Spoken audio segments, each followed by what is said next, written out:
ભારતભરમાં આજે રામનવમીનો પર્વ ધૂમધામથી મનાવવામાં આવી રહ્યો છે, ત્યારે સુરત ખાતે સતી માતા યુવક મંડળ દ્વારા આયોજિત Shri Ram plastic cricket tournament રમાડવામાં આવી હતી। આ ટીમના સ્પોન્સર તરીકે ફેનિલભાઈ છોવાલા તથા પ્રથમભાઈ શાહ દ્વારા ક્રિકેટ ટુર્નામેન્ટ આયોજન કરવામાં આવ્યું હતું।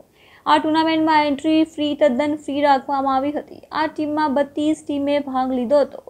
ક્રિકેટ ટુર્નામેન્ટને લઈને લોકોમાં અનોખો ઉત્સાહ જોવા મળ્યો હતો। આ ટુર્નામેન્ટ ગલી ક્રિકેટ ટુર્નામેન્ટ તરીકે રમાડવામાં આવશે।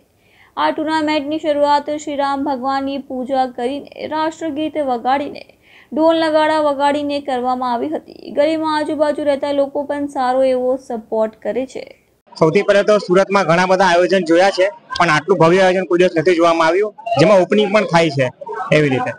તો કે 2 વર્ષથી જોડાયા છે અને જેમ જેમ ધીરે ધીરે જેટલા સિઝન આવે છે તેટલા આયોજન બહુ ભવ્યથી ભવ્ય અને સારામાં સારું થાય છે। તે બદલ મેં ફેનિલભાઈને આભાર માનીશ કે તમે મને બોલાવ્યા એના માટે।